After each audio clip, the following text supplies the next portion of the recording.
Hey, all my friends, and welcome to episode number 30 of Boutique Talk. My name is Jake Boston, otherwise known as Steelbook Obsessed on all your major social media platforms.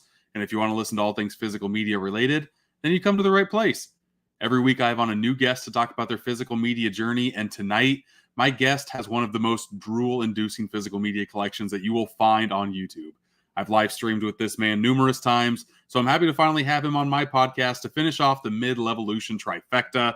It's Tony from BasementBlus. How's it going, Tony? Hey, Jake. How's it going? Going pretty good. I'm very happy that you chose to talk about Imprint because that has not came up in the podcast yet. Yeah. I really love Imprint. It's they got so much variety. I feel like they're known in Australia because there's not a lot of boutique labels in Australia, but it really hasn't become that popular stateside yet. Like they had that Wicker Man set that kind of gave them a little bump, but other than that, it's just been kind of stagnant a little bit. But I love Imprint; they're great. Yeah, I like that. I like the fact that they've got a lot of titles that we never had released here on Blu-ray. So that's always a big give me for me wanting to purchase. Yeah, and they're big proponents of like making worldwide exclusive Blu-ray releases. Like they're big proponents on releasing stuff from like the 40s, 50s, 60s. I love that. There's not enough of that. There's like Kino in the States, and then there is Imprint out in Australia. But yes, thank you again for coming on. And I always ask my guest how they started collecting in the first place, whether that be movies or not. So how was your collection journey kind of started? So my collection journey started when I was a teenager, back in the 80s, collecting VHS tapes. I worked for a video store during my high school years and even up until my early 20s, just part-time. So I was always around movies, grew up going to the movie theater. Wasn't really much you could do in the 70s, early 80s, other than going to the roller skating ring or going to the movies. So I spent a lot of times at the movies. And just love all of that. We got our first VCR. I remember me and my twin brother. I have an identical twin. We saved up all of our money until we could buy a VCR, and then once we had that VCR, we just started buying every movie we could come. Anything we wanted to see, we got. So, and it's just kind of continued on since then. Very, very cool. Do you know ballpark number how many VHS tapes you had back in those collecting days? So I still have I have a majority of my VHS collection. Do you really? Wow. Oh yeah. Does it look like I throw anything away? I hardly ever get rid of anything. I should not be surprised. Yes, it's somewhere in the magical basement of yours. Yeah, it's in the garage, boxed up. I have about 250. Okay. And there are a lot that I did sell throughout the years. When my family was young, needing the money or whatever. So I wished I still had all of my VHS tapes, but I do have a majority of them, which I'm still happy to have. Very, very cool. So have you always collected since you started with VHS? Have you always like continued the evolution of like DVD and Blu-ray? Yeah. So with the VHS, in my teen years, my early 20s, and then from there, in my early 20s, we had small kids, and so the DVDs I didn't really get into the DVDs other than the Disney stuff for the kids. So we went from Disney VHS to Disney DVDs, but I didn't really do any other DVDs up until TV shows started coming out on DVD. And then I was a big proponent of collecting all the TV shows that I loved and grew up with. And so I really didn't start collecting the movies until Blu-ray came out. So my first Blu-ray that I bought was Twister when it came out, and I haven't quit buying since then. Yeah. I live in Iowa, so I think it's pretty much obligatory that every person in the state owns a copy of Twister. Like it's like one of like the 12 movies that were filmed in Iowa, and the road that it was filmed on is called Twister Road, just because like everybody knows it. Yes, there's a sign and everything. Yeah. But yeah, how do you feel about that 4K coming out then? Oh, I'm excited about it. Yeah, it looks. I don't know what's been why they waited so long, but I'm just happy that they're going to do it. Right. It kind of makes sense with the sequel coming out, but I'm very excited. The sequel looks like it's going to be looks pretty interesting to me. I hope it's good. I think it's putting a lot of weight on Glenn Powell, the main actor in that movie. So I'm hoping it delivers just so it kind of garners him up. I like him as an actor. So. Oh yeah, definitely. And I think the fact that they waited so long to do the sequel is kind of odd, but I love a good disaster film and I love twisters. Right. So yeah, growing up in Georgia, we had tornadoes. I mean, we lived in Tornado Alley. We had tornadoes all the time growing up. So I always like those kind of disaster films.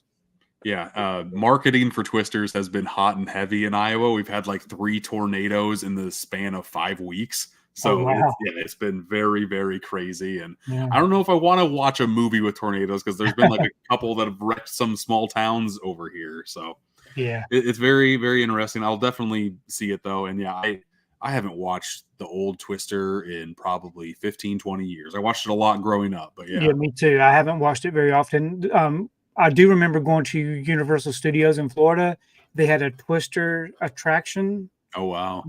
And it was kind of disappointing because you wait in this long line and really there's not very much of an attraction. It's more of a display type thing. So that was a big disappointment. I'm assuming that's not still around then. Oh, no, it's not. Very, very good. When you started collecting, you said you started getting pretty heavy into Blu-rays. When did you start figuring out what a boutique label was? So back during the pandemic, probably 2019, 2020, with Instagram, I started seeing a lot of people posting about Arrow Video and Criterion. So that's when I stared during 2020, during the pandemic. Sure. Man, that was what I was doing all the time. I was shopping online. Yep. And I started buying up Indicator. I was buying up Criterion and also Arrow. And then, of course, previous to that, I had already dipped my toes with Screen Factory and Shop Factory stuff, but very little. Mm-hmm. Yeah, I think the first one that I figured out was Criterion. Like I didn't even know what a boutique label was, but they had this little section in the movie rental store I worked at, and it was just like film history class. Loved going through those, bringing one home and bringing it back to work the next day. But I think the first one that I started collecting heavily was Screen Factory. Like I went head over heels once I figured out what that was. Oh yeah. What's your favorite boutique label as of late? As of late, probably Arrow. I think Arrow's done a lot of really great releases recently, and taking that back a step, maybe Kino Lorber, because Kino Lorber has been pretty much releasing stuff every single month. They do a great variety of different genres. I do like the Westerns. I like the old stuff. So I think Kino Lorber is probably my favorite right now. And they release at least over a dozen releases every month. Like it's crazy the amount. Yeah, it's hard to keep up with. Yeah. And now they're doing TV shows, which is great. Monk. Yeah. And that Kino cult line that they just announced too. So yeah, they just keep on growing. It's nice to see. They do. They do. They don't stop. Yeah. Indicator isn't one that I've gotten into yet. What are the positives on that label? So the positives with Indicator to me is that they come with booklets. So I like the booklet. I like any kind of extra that comes with stuff. I want the extras. They have really nice box sets. To me, I think Indicator reminds me a little bit of what Imprint's doing. Okay. Where they do nice packaging and a variety of different genres. I like the Westerns. I like the all that good old stuff. So I think Indicator's a really good one. So you talk about books in packages. I feel like that's the mainstay for every boutique label. Like the box set, the major big release always comes with a book. Right. I'll be honest with you. I think I've read 3 of them and I own a lot. I don't read the books, but I want a book. I also want a poster. If they have a poster, I want the poster too. I like the posters. I would rather do the lobby cards than I would. Lobby cards. Yeah. To me, I feel like I'm getting my money's worth if I'm spending my money on something like that. Give me all the extras. The books that I do like come from Umbrella. Those are the ones that I end up reading because they come with they break down the subgenre a lot of times just by talking about like different movies in that genre, let alone just like the one that it's in with the movie. I really enjoy those. It's not just all about the behind the scenes of the movie. It actually like breaks things down a little bit bigger. And Oh yeah. yeah, like a lot of these movies I think are good, don't get me wrong, but I only want to read making ofs for movies that I love, I guess. So Right. just give me more about like genre. Like I want to explore different genres. I will get as much research as I can on that. Yeah. What I like about the books, and like you said, the lobby cards, I'd rather see photos. I like the pictures. I Mhm. like to see photos, behind the scene photos. I like to see the actors chatting with each other. Things that I don't need to know any more about the movie. I just want to know more about the creation and the people that are involved in the movies. Right. Or like the books, like they have a lot of making of stuff. I would rather have a video essay on the special features. Just Right. read all that aloud to me with like clips from the movie. I'll Right. be happy. Yeah. Yeah, that's good stuff. hmm do you like digging into special features after you're done watching the movie? Every single time. So Yeah, that's me one too. good thing, like I like with the Criterion. If there's a movie that I watch, and a lot of times like Criterion can be hit or miss for me. Mhm. Um, if I watch the movie, I didn't really care for it, but after I watch the special feature, sometimes that improves my score for the movie because I can Agreed. see what the thought process was. I don't listen to commentaries the first time around, Mhm. but if I also didn't care much for a movie and if I rewatch it, um, then if I watch it with a commentary, that kind of helps also. Mhm. So, like with my letterbox reviews, I know we were talking earlier about letterbox. If I give a movie 2 stars out of 5, Mhm. but if I give it a heart, to me, that's me indicating, hey, I need to go revisit this film next year. Oh And wow. when I do that, like if I give it 2 stars and a heart, then I want to watch it with commentary next time. Sure. Maybe get a little bit more out of it, and maybe I'll enjoy it better the second time around. I don't think I've talked about this publicly, I guess. I've just kept it to myself, but I have so many movies. If I watch a movie like it's a blind buy, I love doing that and falling in love with the movie. If I don't fall in love with it and I rate it 2.5 stars or below, I'm selling the sucker Oh, because I are don't think you? I'm ever going to watch it again. Yeah. Yeah. So as you can see, I don't really sell anything. I do have piles of things that I will give away, hmm or if someone's looking for something, I might, let them have it. But I always try to revisit at least one more time before I get rid of anything. That way, because there's all kinds. I get a ton of movies, and I watch a movie every single day.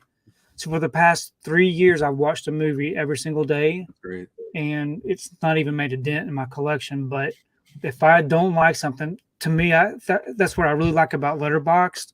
It's a good way of tracking what you've Yes. watched Yep. and also giving it a score.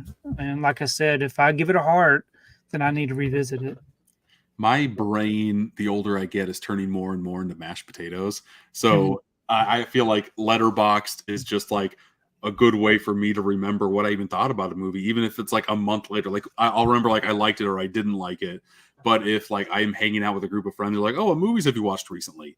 I'm doing the movie a day this year as well. Mhm. When I'm hanging out with them, I'll just pull up my phone. I watched this, this, and this. Here are my thoughts. Just because, like, yeah, I wish Yeah. my brain was as sharp as it was like 10, 15 years ago. Same way with me. And Mhm. at the end of the month, I'll do a video talking about what I watched that month. Yeah.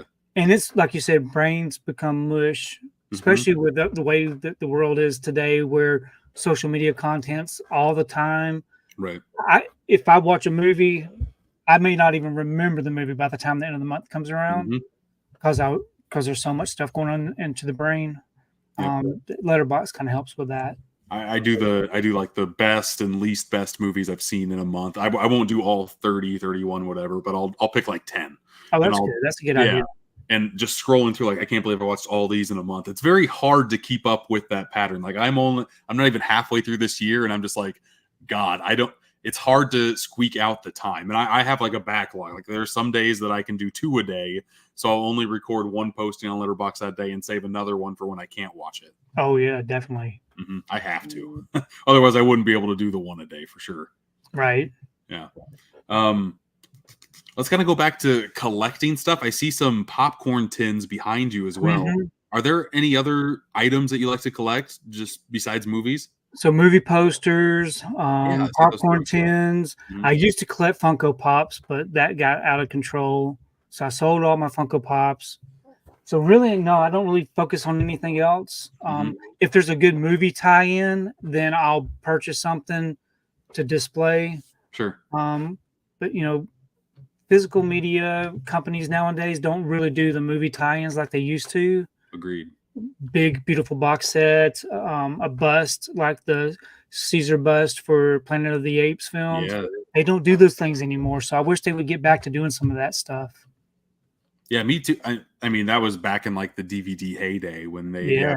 there were so many people that were buying DVDs, and I would like to see that more often, but I just don't think like making it for like a run of 1,000, 2,000 is even worth it because it would be Oh yeah. astronomically expensive. Right. Right. But I And miss them. when the kids were growing up, so both of my boys, they're late 20s, early 30s. Hmm. But we used to do the Happy Meal toys. We collected Happy Meal toys. We collected action figures, Beanie Babies, Yeah, that kind of stuff. So some of that stuff I held on to, video games, video game consoles. So there's a lot of things that I collected throughout the years, but hmm, really this is pretty much the focus now. yep.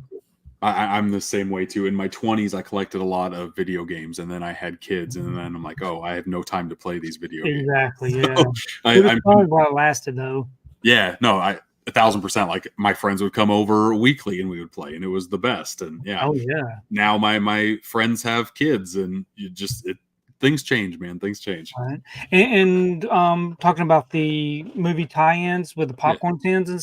such, I love what AMC's been doing. I Hmm. love it when they do something that looks like a collectible, but it's kind of cheap, very inexpensive. That Ecto popcorn tin and the Slimer and all that stuff.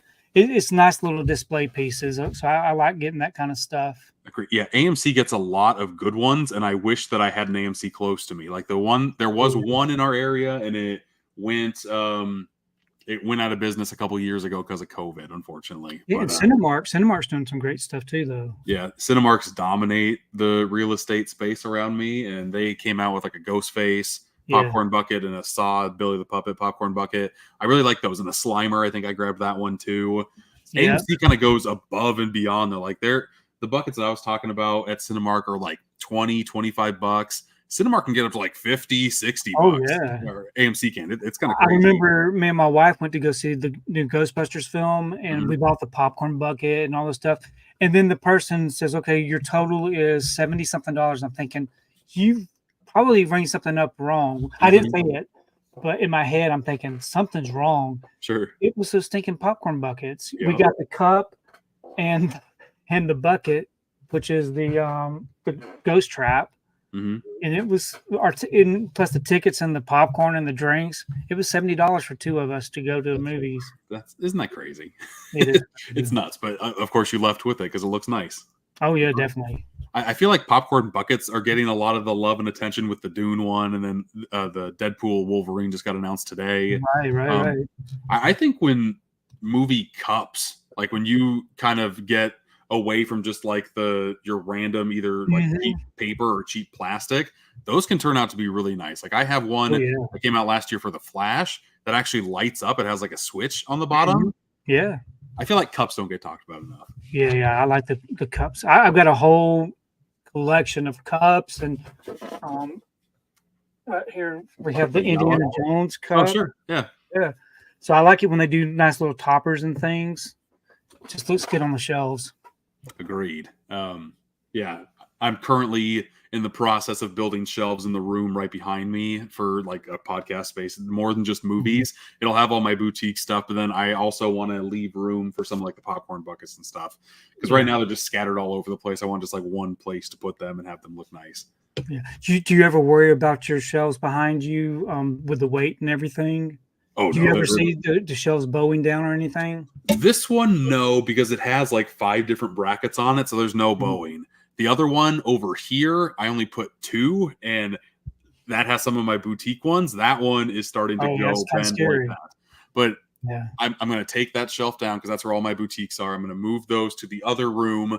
And when there's nothing on these shelves, I'm putting another bracket up there so there is no bending or anything. Yeah. So, yeah, you don't really think about that. I mean, you kind of think about that, but you think like, oh, 2 will be fine. I don't need a third one. Oh, yeah. Mm-hmm. And then the weight. I mean, the weight is something else. The weight, especially boutique labels and all those dang box sets. Like the one that bows the most right now is my Vinegar Syndrome. Oh, wow. Because everything has a slip cover, and that's just kind of weighing everything down. That one and Umbrella. Umbrella has some beefy box sets.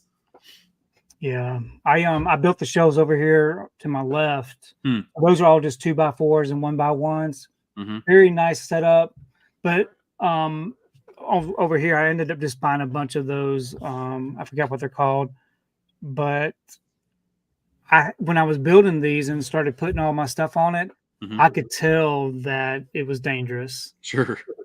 Did you drill them in then? Oh yeah, they're all drilled in, very nice and supported. But I always look at everybody else's collection whenever I'm watching their videos. Thinking, I hope those shelves are up there really good. I know, right? That also makes me nervous. God, funny you should mention that. I was scrolling through, I think Reddit today or something, and I saw like somebody that used the 2x4 method, didn't put enough screws up, and everything fell, and it was just a pile of movies. That's just that's a worst case scenario for me. Yeah. Yuck, yuck, yuck. But let's start kind of moving into Imprint Films. We talked about all the other boutiques that you like to collect and what got you into boutiques. Why did you decide to pick Imprint Films today, and what do you love about them?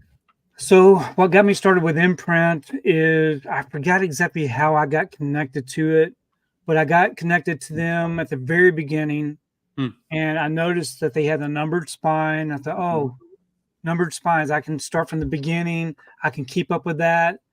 It's going to be easy. And so I started buying them. It was really expensive to purchase directly from Imprint because that's the way I started. Right. Importing them in from Australia. And when I found out that there were other companies locally that I could order from to ship local, then it got cheaper. But I started out with a plan. I'm going to get all of these. I'm going to keep up with them. But that fell apart real quick because some of these Imprint titles sold out pretty quickly. Right. If you didn't get them in time.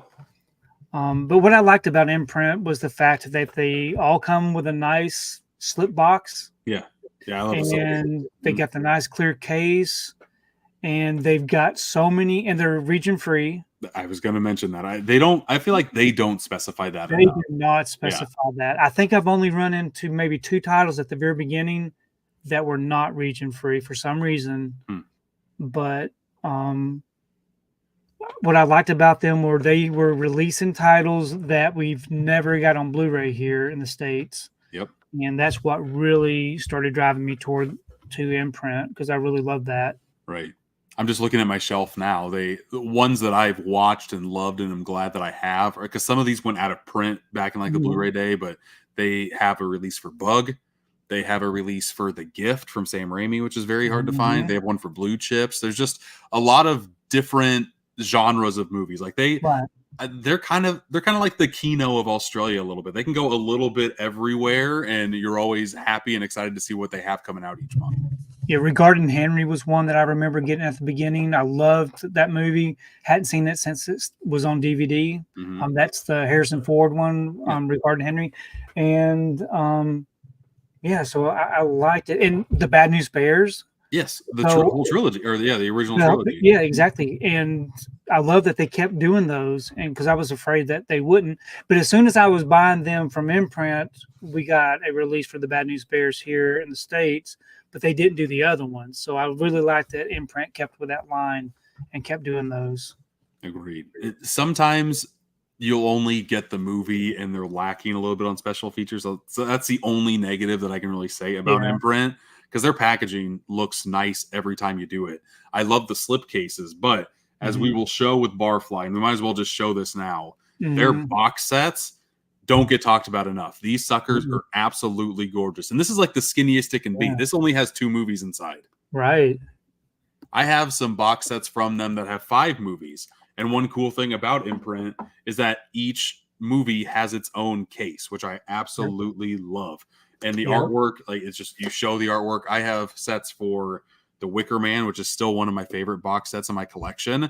And they have 3 cases for each cut of the film. Just I love those extra touches. Oh yeah, you don't get posters, you don't get those kind of extras with it, but these little hard boxes are really nice. They've done some TV shows. They've got such a variety. Now they've got Imprint. Is it Imprint Asia? Imprint Asia.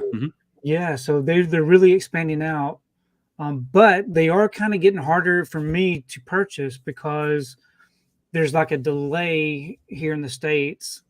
So the way that they release these, they're done in waves. And so they'll release these titles, say they'll have a March release, but sometimes we don't get them here for me to purchase until like April or May. Right. And if that title sold out, then you kind of missed out on it. So that's happened to me a few times where a title sold out. Yeah. Remember what titles sold out before you could get your hands on them? I do not remember. No. Okay. It's always frustrating when that happens, though. I do have a spreadsheet, though, of all the numbers that I'm still missing. I bet you do. Oh my gosh, how am I ever going to find this? Because they do get really expensive trying to buy these on eBay or wherever. So going back to your collection, do you order your stuff alphabetically or do you do it by the spine number? Okay, so I do everything alphabetically except for the numbered spines. So for Imprint, I do keep them in numerical order, which is a nightmare because if I want to go find a title, I have to just look and look and look. And I used to do the same thing with Criterion, but I quit doing that with Criterion because I've got almost 300 and something Criterion titles. It was too much to keep up with that. I think they're up to like number 1,200 too. That's hard to find movies at that point because I'm not going to memorize the number. I'm an alphabetical thinker. Oh yeah, me too. I think the next time I reorganize, I'm going to be putting my Imprint in alphabetical order because it is too much. Because I'm not ever going to be able to get all of the titles. Right. But just talking about the numbered spines, I remember one of the first movies that I missed out on for Imprint was Fire in the Sky. Oh, sure. That's one of those that sold out pretty quickly. But I did end up buying that one after, on eBay or somewhere. I don't even know what number Imprint is up to now. I don't think it's up to 200 yet. Or is it? No, I think it's past 200. Yeah, it's like, what, 250-ish? Probably, yeah. Somewhere around there. I always forget that the box sets for every movie that they have like the individual number for them. Right, exactly. So for like those After Dark, they have After Dark neo-noir sets. And they usually have 5 or 6 movies inside of those. And it goes those can sell out pretty quick too. Yeah. It goes from like number 201 to 206. Like it'll have just a block of numbers on there. Which is I love the way that they do that. They keep it very consistent. Yeah. I think it's very, very cool. But before we start talking about the movie here, we do have a couple of people in here throwing out questions. Always have to do Happy Optimist here. 4 favorite films. You're on Letterboxd. I'm assuming that you know what yours are, or do you remember off the top of your head? Off the top of my head, I know that The Empire Strikes Back is one of my favorites. Sure. Psycho. Oh yeah. Silence of the Lambs, and The Color Purple. I still haven't seen The Color Purple. Oh, the original. No, I haven't seen that one. I haven't seen either. Really? Yeah. Oh yeah, I loved it. For me, Spielberg has a lot of great movies, but I feel like he's very like 60-40. Like some of his are big stinkers. So I know that some movies are very like beloved from him. I'm just not the biggest Spielberg fan just because of the track I think growing up in the 80s, though, there were so many big Spielberg movies that's where I love all those movies from the 80s that he did. Sure. Yeah. Do you have an underrated film that everybody should see? I always talk about Marrowbone. I really enjoy Marrowbone that nobody really talks about. What's that about? Marrowbone is a story about a family probably in the late 60s or early 70s that the mom dies and they have to stick together. It's just got a little twist in there. It's just one of those movies that I've just always loved. Not everybody loves it though, but that's one of those underrated ones that I enjoy. Gotcha. He also asks what your thoughts are on the younger generation following your footsteps on being a physical collector. Oh, I think that's a great thing. I really wish that there were more people that would do that. I think most of the younger generation right now are just into the streaming, not into collecting. I think they're minimalistic. I know, like I said, I've got late 20, early 30-year-olds. They don't buy anything. They don't have a bunch of stuff. They don't care anything about any of my stuff. So I think if there's a young person that does like to collect, I think that's great for them. But I bet there's just few and far between. Yeah, my kids don't care about my movies. Like, they're just as happy to stream something on the remote, Right. not go and search. But they have the collections of their own. Like my youngest, who is 5, has like a rock collection and a stuffed animal collection, and my oldest isn't really into books, so she has not to this extent yet, but she has like a shelf full of books. And anytime I'm looking for movies, whether it be at like a Barnes and Noble or even like a Goodwill, I always look at the book section just to see, hey, here's one very cheap, especially like the Goodwill, Salvation Army, that area. Like, here's one in the series that you like. Do you have this one? I always check with her, and she gets a kick out of it. Yeah. Yeah. Let's see here. You just got to follow her on Letterboxd too. So there you go. You follow me back. I got called Grandpa though. I don't know what that's about. It's fun getting old, man.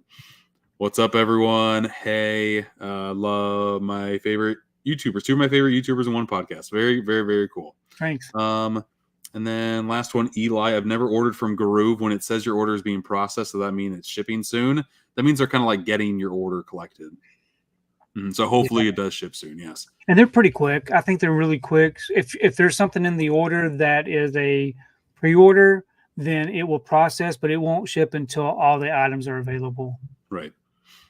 One thing about that part, if you ever order anything from overseas, like Australia, the Australian mail is that tricked me for the first couple times that I received packages from there, because it says that it arrived, but it hasn't arrived. It has arrived in the States. Right. And then delivered is when it actually gets to you. And the first time that happened, I called Australia mail and I called USPS. I'm like, it says it arrived and it has not arrived to my house yet. It takes another week to like get through customs and actually get to your door. Right, exactly. Anything, I only see that through Australia though. I don't really ever see that through the UK. But Australia seems to do something before it leaves Australia, and then they do something when it hits the States. But it'll say pass through customs or whatever, which helps. But yeah, usually things I order directly from Umbrella, because I do order from Umbrella also. It takes a good month and a half to get my stuff. It takes a long time. Umbrella is definitely worth the wait for me, though. Anytime I get their packages, it's just it's Christmas.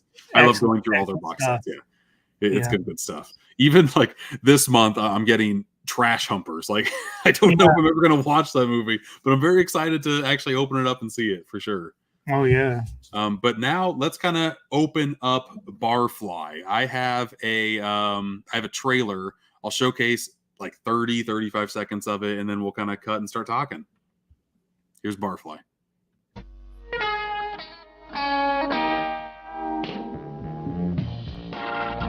This is a world where everybody's got to do something. They got to be something. Sometimes I just get tired of thinking of all the things that I don't want to do, all the things that I don't want to be. How come nobody sits next to her? She's crazy. Crazy? Oh. You're the damnedest barfly I've ever seen.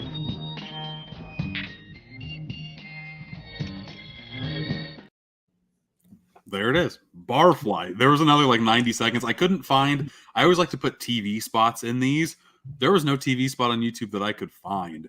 I think you're talking a little bit about when this movie came out originally. You don't remember seeing a lot of advertisement for it at all. No, not at all. Not at all. I was very surprised. I do remember the film, but I don't remember, working in a video store and everything. I don't remember it being a big deal where I'm at. And I don't remember that theme song, that soundtrack. That was pretty catchy. I really did enjoy that. It plays throughout the whole first 10 minutes of the film. Very catchy tune. And it kind of goes along with the theme of the movie too, because it's you're following this, you know, this alcoholic. He has no bare bones about it. He loves being drunk all the time, and there's like a weird mix of like, you feel bad for this guy, but then he's also like getting things that he probably shouldn't. Like a lot of different tones in this movie, and it took me probably half an hour just to be like, what kind of movie am I watching right now? Yeah, same way with me. That first 30 minutes, it's like, okay, I'm trying to figure this movie out. I mean, because you really don't see very much of his life in that first 30 minutes, other than him being at the bar and him fighting. That's pretty much the whole thing. It wasn't until Faye Dunaway's character came in that really started getting me focused on the film. Agreed. And I had no idea. Like, I only knew Mickey Rourke was in this movie. I had no idea that Faye Dunaway was in here. I haven't seen a lot of movies with her, but of course I've seen Bonnie and Clyde. And just to see her performance in this movie, spectacular. He was definitely the standout in this film for me. And even looking at the box art, I had no clue that Faye Dunaway was in this film. I didn't either. Because that doesn't even look like her to me. Yeah. But wow, I was surprised. She was probably the very best part of this film. Her portrayal of this, she was a barfly too. Her portrayal was perfection to me. Yeah. It's very realistic. Because on just the level, on the ground level, it seems like she has her stuff together. But then the longer you're with her, at least through that first night, you can see like, oh, she's kind of a wreck. And she never really... she's always like continuing down that bad path when you know that she can do a lot better. She just is kind of like Mickey Rourke's character. She likes she likes the mess. I think she really likes to enjoy the mess. Yeah. And just looking at her character, you know, it doesn't look like she ever married. It looks like she had men in her life, probably men that would give her money and keep her up, so to speak. But where she lived was nothing to really speak of. No. Probably never had a family. She was an alcoholic, just like he is. But she looked more put together. Even though with her being put together, kind of like in the business skirt and the top, she still didn't have a job. But she looked the part. She looked like someone that doesn't get enough sleep, and I don't know, something. She looks like a normal person. When you go to Mickey Rourke, he's like stumbling all the time. He does not walk normal ever. He was over the top. I don't. To me, I think he played that character because this is autobiographical, in some sort. But to me, he overplayed that character almost to where it was more cartoonish to me. It wasn't a believable portrayal. I think he should have toned it down a little bit. Her performance was definitely believable. Yes, I agree with that. I think he's going to like the 10th degree of like what this drunk would be. But one cool thing about this package that I'll just get to right now, it comes with the movie in one case, but it also comes with a bonus movie called the Charles Bukowski tapes. And this is who the movie is based on. This is who Mickey Rourke's character is based on.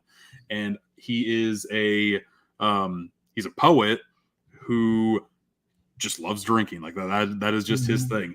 This movie is literally 4 hours long of like 40 different cuts from the movie, because this is also directed by the director of Barfly. This came out a couple years before Barfly did. The director made this movie, fell in love with this character, and wanted to make a fictional telling of his story. The fictional movie Barfly is a lot better than this tape, than this movie, because it's just an interview. You just get 40 interviews. Like, there are times to where like he is just talking about, you know, stories that drunk old men like to tell.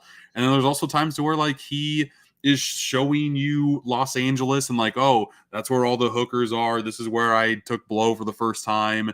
And he's suave. He's not as like Looney Tune-ish as Mickey Rourke is, but he still has that like laissez-faire attitude to where like, I don't really care. I don't like the 9 to 5. I don't know why so many people are dedicated to having jobs. Just go with the flow, man. And I think it works for Mickey Rourke's character, just based watching this movie. I do not recommend the Charles Bukowski tapes.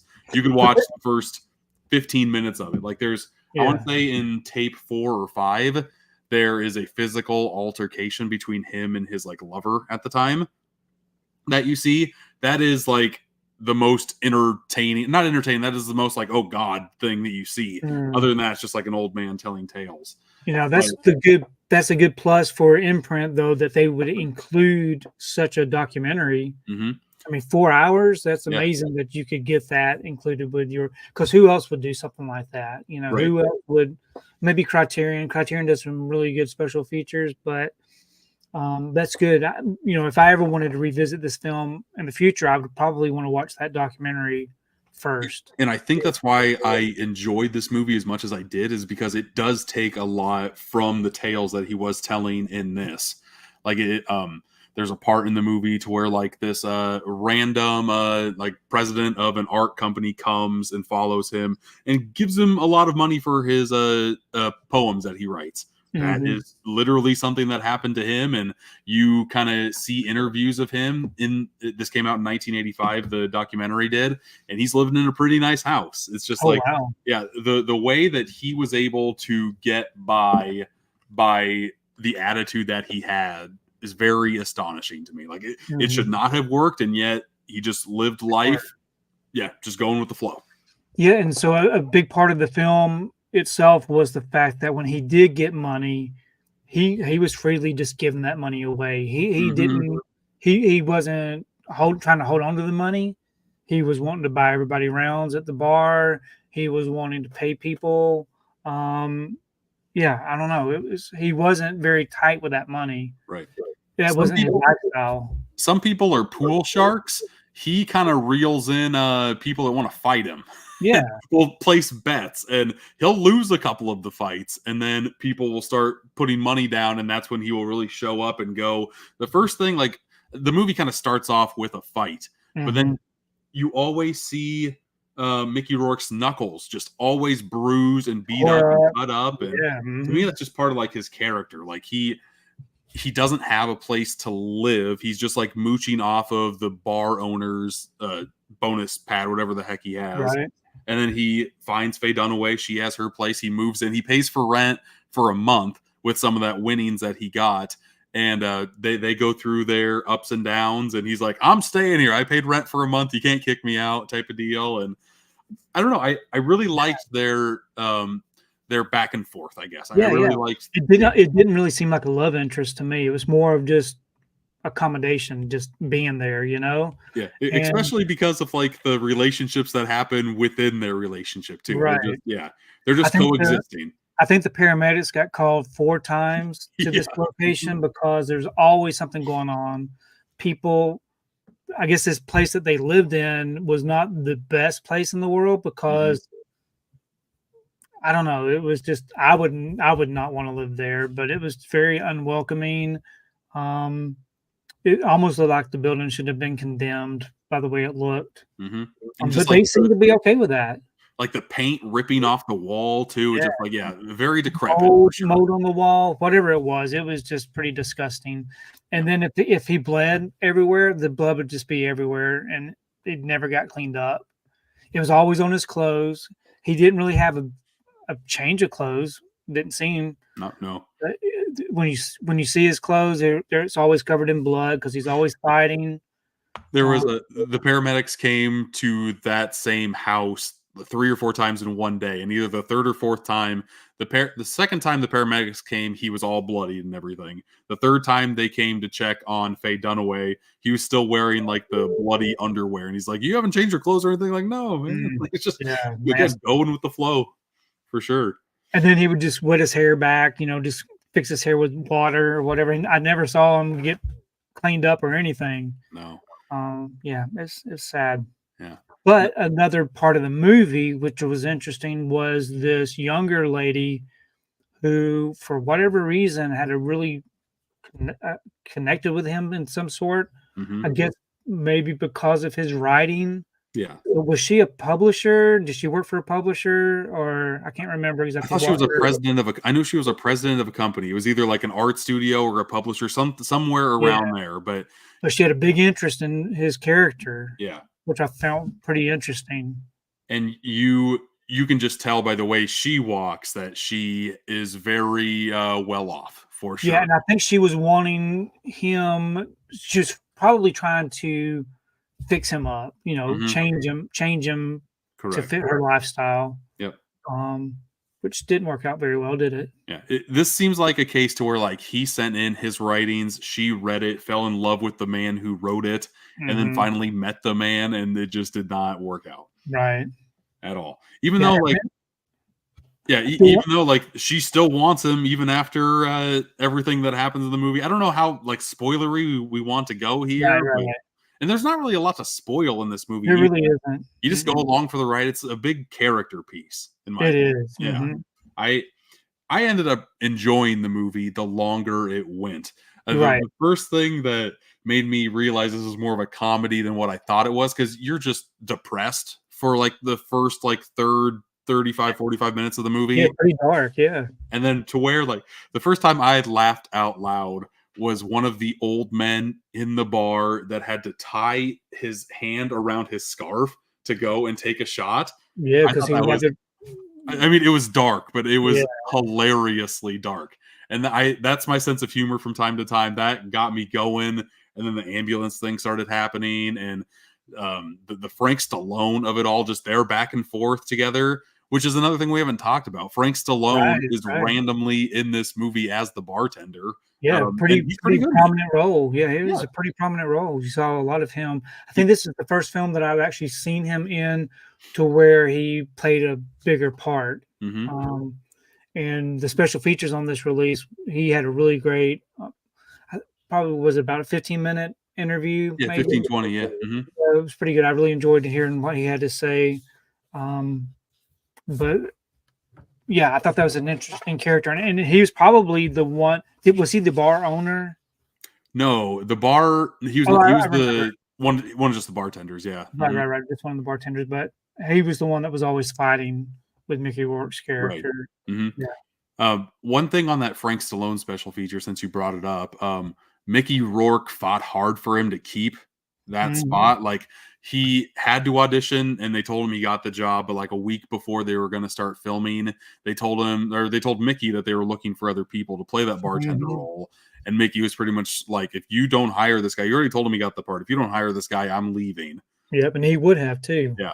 And the director really, really liked Mickey Rourke as Charles Bukowski. Yeah. That type. So yeah, he stayed, and I thought Frank Stallone was pretty good for what he did. Yeah, I think so too. I think he did a good job. And it's good that Mickey stood up for him too, because, not too many actors would have fought for that. It just kind of shows what a class act he is, for sure. Yeah. Now, have you seen many other Mickey Rourke films? I've only seen his later stuff. I've seen like The Wrestler and Iron Man 2, like that type of era. Like during this time when this came out, it was probably during the time where his career was probably at its highest. But he had some other films that I remember seeing during that time that weren't so great. So that's why I was really surprised that I had never seen Barfly before. Like you said, Faye Dunaway, you've seen some Faye Dunaway films. Mommy Dearest, what else? Bonnie and you Clyde. mentioned one earlier, Bonnie and Clyde. Yep. So I thought this was really good. To me, like I said, I think she had the standout performance. The fact that she wasn't glamorous, she was, she looked the way she looked in this film. I don't really remember her doing much else after this film, though. Yeah. In the early 90s or anything. So I don't know. Which really sucks. Like, she's great in this. Like, she plays feminine, but not like super all the way. She just has like a good, that she really likes herself in this movie. Like, she just carries herself well. Yeah.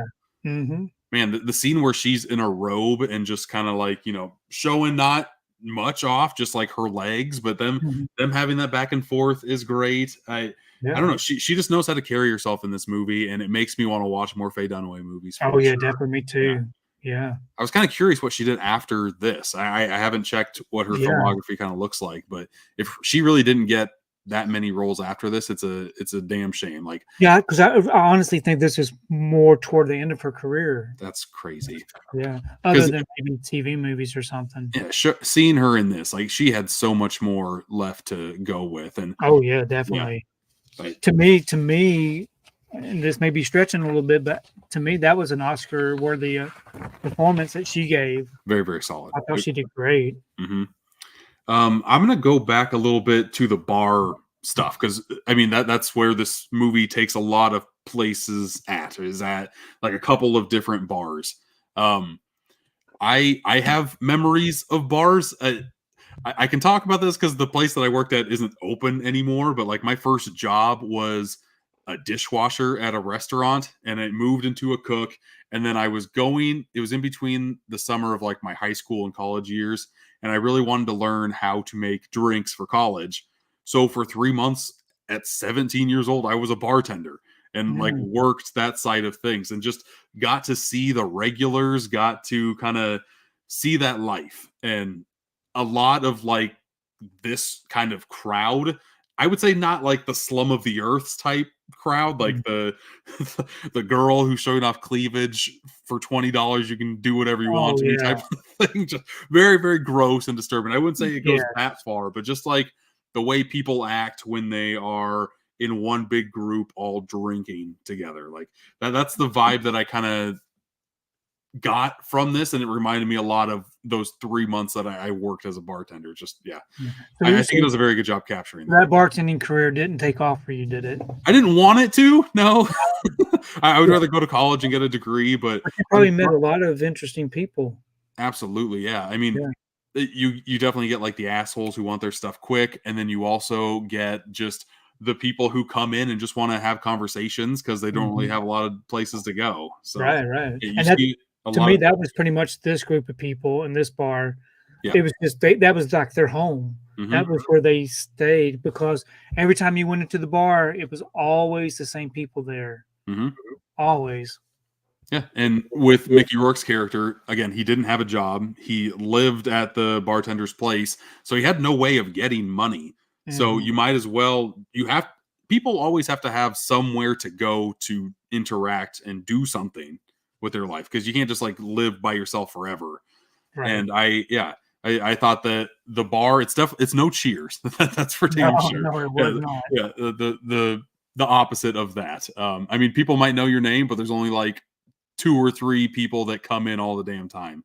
The rest of the time, it's just kind of like a bar can be really depressing, especially if it's not like crowded and you're not drunk when you're in there. It's just kind of sad. Yeah. Well, let's see. Oh, one thing I did want to talk about, in the trailer that I showed and in the opening of the opening video that I played, there is a title card of 2 different sets of people that made this movie. One of them that helped produce it. One of them was Francis Ford Coppola. The other one was Gollum and Globus, which ran Canon Films. And just the pedigree between like how amazing Francis Ford Coppola's filmography is and how gutter trash Gollum Globus is kind of just fascinating to see both people meshing to make Barfly of all movies. Right, yeah. And I wonder, like you said, it's because of that 4-hour documentary, right? They saw that documentary and they thought, this is some really good subject matter that people would probably want to go see. Right. I saw Francis Ford Coppola's name, and then like in the intro, I also saw American Zoetrope. And the only reason why I know what that is because Coppola is producing his own movie that's coming out, Megalopolis or whatever the heck that's called. Right. Yeah, and, in that trailer, the logo is that that name that I just said that I can't remember, American Zoetrope. That's it. So it's interesting that it's been around for that long, even though I've never really heard of it, as opposed to like this week that I've known of it. Right. Yeah. Same here. I wasn't very familiar with that. Speaking about the awards, I was talking about Faye Dunaway. She did get nominated for Best Actress in a Drama for the Golden Globes for this film. Oh, did she? Okay, good. So it must have gotten some attention. I'm assuming that's the Coppola of it all, just kind of elevating it a little bit, maybe. Right. But yeah, I've never heard anybody say anything about this movie. Yeah, me either. It feels a little lost to time, and I think that's because you can't stream it anywhere. Right. And And there's no US release for this other than probably maybe a DVD. right, VHS back in the day. Back in the day, right. Hmm. Another thing that I thought was interesting is the fact that when this got released from Imprint, maybe this was a bigger hit in Australia. I don't know, but this film was a big deal. I remember reading up on it because I wasn't familiar with it, but Hmm. people were going mad that this was getting released. They were very excited about it. Interesting. It's just weird. Like every time I try to find the TV trailer, and there must not have been a lot of advertising for this at all, which seems just a little strange for a movie, especially when Mickey Rourke was kind of like at his high. I just don't know if you could like publicize the bar scene to everyday viewers. I don't really know. Actually, I think it might have had a pretty big cable. Maybe I it could put see on that. cable a lot back in the late 80s, early 90s, back when cable was a big deal. I could definitely see that.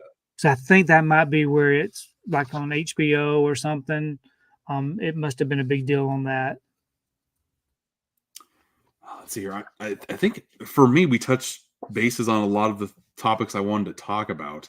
There's like little things that are just like quirky little bits in here that I keep on remembering. Like Mickey Rourke, who is just this like big drunk, is a big fan of classical music and will try to turn that on anytime. You don't really hear him listen to anything else other than classical music, which I think is a nice little touch. Because it kind of brings his art side out, and we never get to see any of his writing ever, Right. which is also bizarre. On that, on the Charles Bukowski tapes, he reads like 6 or 7 of his poems for some of his tapes, and we really didn't get to see any of his family. I mean, it was almost like he was just there in that city by himself. Mm-hmm. It would have, to me, it might have been more interesting to know where did he come from. We know that he was a writer, a poet, but where was his family at? Where were the people that should be looking after him? Usually when you see a movie like this, you've got a family member, a sister, a brother, whoever, that's like, oh, we got to help this guy. But he didn't really have anybody. I'm kind of okay with that, just because the main two, none of their family really came into play, and they kind of made their own little unit together, I guess. It could have been an interesting take, but I think it might have like taken away from just like that slum life that they're trying to kind of gather. I'm not sure. I think that's everything that I had to say. I was going to talk about the fighting scenes, but we kind of went into that. Is there anything else that you want to say about Barfly? Any closing thoughts? No, I'm very happy that I finally got to watch it. Yes. It would probably have just sat on my shelf for I don't know how long. So it was great to be able to open that up. I really enjoyed it. I watched it Sunday, and like I said, it started off kind of slow, but as soon as Faye Dunaway's character got there, it kind of drew me in. So I thought that was great. Yeah, I'll post a link to this video in my letterboxd with all the notes that I took. That's what I do for all these Boutique Talk reviews that I do. I'm going to give this movie a 3.5 out of 5. And it went from like a 2.5 to a 3.5 in the span of like that last 45 minutes. I just continued to like more and more of it. And those are my favorite kind of movies, to where like I might be out half an hour in, and then you like pull me back into liking your movie. I love it when a movie can do that. Right. Yeah. I thought it was pretty good. And it's definitely one that I will probably want to revisit later on. But not quite yet.